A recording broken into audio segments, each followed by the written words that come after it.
অর্থ পৌঁছে দিতে পেরেছি।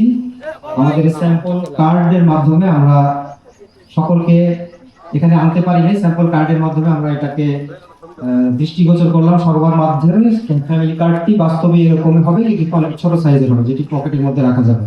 তো সার্বিক মিলিয়ে সবকিছু মিলিয়ে এই ফ্যামিলি কার্ডের কার্যক্রমের শুভ উদ্বোধন ঘোষণা করছি। আপনারা যারা এখানে কষ্ট করে এসেছেন, ভাতাভোগী যারা ভাতা পেয়েছেন বা যারা পান নাই, তারাও অনেকে এখানে আছেন, তারা ফেস বাই ফেস পেয়ে যাবে। এবং মজার ব্যাপার হলো এই কার্ডটি সারা বাংলাদেশের সকল যারা আছেন, গৃহকর্ত্রী আছেন, অর্থাৎ মহিলা যারা আছেন সবাই পাবে। ইভেন আমার মিসেসও পাবে। কিন্তু সে ভাতা পাবে কি পাবে না সেটা পরে না, সবাই পাবে। এটাই হচ্ছে সৌন্দর্য, সবাই পাবে। সেখান থেকে কম্পিউটার সেট করবে যে কাকে কাকে দেওয়া যায়।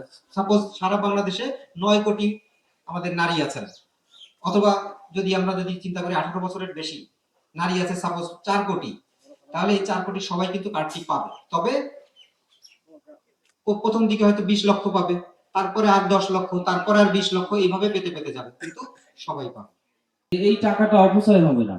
আমাদের পুরুষরা যে টাকাটা হয়তো অন্য কাজে ব্যয় করতে পারে, কিন্তু আমাদের নারীরা যে টাকা যত পরিমাণেই হোক না কেন এটা সঠিকভাবেই তারা ব্যয় করবে। এবং মাননীয় প্রধানমন্ত্রী জনাব তারেক রহমান, আপনারা একটু আগে একটা ভিডিও দেখেছেন না? ভিডিওতে বলেছেন যে এই টাকাটা কিভাবে ব্যয় করার কথা বলেছেন যে প্রয়োজনে আমরা ওষুধ কিনবো, আরেকটা কি, বাচ্চাদের পড়াশোনার পিছনে ব্যয় করব। দুইটা কথা বলছেন। তাহলে বাচ্চাদের পড়াশোনা আমরা যাতে এই কথাটা মাথায় রাখি, যে টাকাটা পাবো যতটুকু হোক না কেন আমাদের সন্তানদের প্রতি আমরা নজর রাখবো, তাদের পড়াশোনা, তাদের স্বাস্থ্যের প্রতি আমরা বিশেষ করে নজর দেব। যদি আমাদের সন্তানরা সুশিক্ষিতভাবে মানুষ হতে পারে, তাহলে আমাদের দেশ অটোমেটিক স্বয়ংক্রিয়ভাবে এটা উন্নতি এবং সমৃদ্ধ হবে। তো আমি আর কথা বাড়াতে চাই না। আপনারা কষ্ট করেছেন এবং সদাশয় সরকার যে আপনাদের এই ওয়ার্ডটাকে সিলেক্ট করেছে, আমার মনে হয় যথার্থভাবেই করেছে।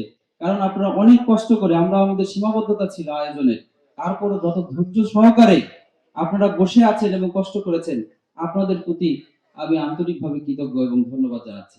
বাংলাদেশ দীর্ঘদিন একটু অনিয়মের মধ্যে দিয়ে চলে গিয়েছিল। আপনারা জানেন যে যখন সরকার কোনো কাজ করত, তখন তার একচক্ষু দৃষ্টিতে কিন্তু তারা কাজ করত। তারা নিজস্ব বলয়ে একটা কাজ করত। তারা দেশের মধ্যে মানুষকে বিভেদ সৃষ্টি করেছিল। সেই জন্য গত 17 বছর একটা অন্যায় একটা সরকার যখন রাষ্ট্রের ক্ষমতায় দখল করেছিল, সেই সরকারের হাত থেকে মানুষকে মুক্তি দেওয়ার জন্য বর্তমান প্রধানমন্ত্রী তারেক রহমান মহোদয়, তিনি দীর্ঘদিন আপনাদের সঙ্গে থেকে এদেশের মানুষের ভোটের অধিকার ফিরে দেওয়ার জন্য, গণতান্ত্রিক ধারা অব্যাহত রাখার জন্য, দেশে একটি গণতান্ত্রিক সরকার প্রতিষ্ঠিত করার জন্য দীর্ঘদিন যে লড়াই সংগ্রাম করেছেন, সেই ফলশ্রুতিতে 2026 এবং ফেব্রুয়ারিতে যে নির্বাচন হয়েছে, অবাধ সুষ্ঠু নির্বাচন, সেই নির্বাচনে আপনাদের প্রত্যক্ষ ভোটে আজকে এই প্রধানমন্ত্রী নির্বাচিত হয়েছে। করার জন্য যে সরকারটি প্রতিদিন কোনো না কোনো পরিকল্পনা তৈরি করত, ঠিক সেই মুহূর্তে এই মহান নেতা জনাব তারেক রহমান লন্ডনের মাটিতে বসে বাংলাদেশকে নিয়ে তিনি ভেবেছেন, বাংলাদেশের মানুষকে নিয়ে উনি ভেবেছেন কিভাবে বাংলাদেশের মানুষকে স্বাবলম্বী। মা বোনেরা, আপনারা দয়া করে সবাই নামাজ পড়েন। আমি জানি আপনারা নামাজ পড়ে আপনাদের সন্তান, আমাদের আত্মার আত্মীয়, এই বগুড়ার মানুষের অহংকার জনাব তারেক রহমানের জন্য নামাজে দাঁড়িয়ে আপনারা দয়া করে দোয়া করবেন তো? কথা দিচ্ছেন? জনাব তারেক রহমানের জন্য দোয়া করবেন তো? ইনশাআল্লাহ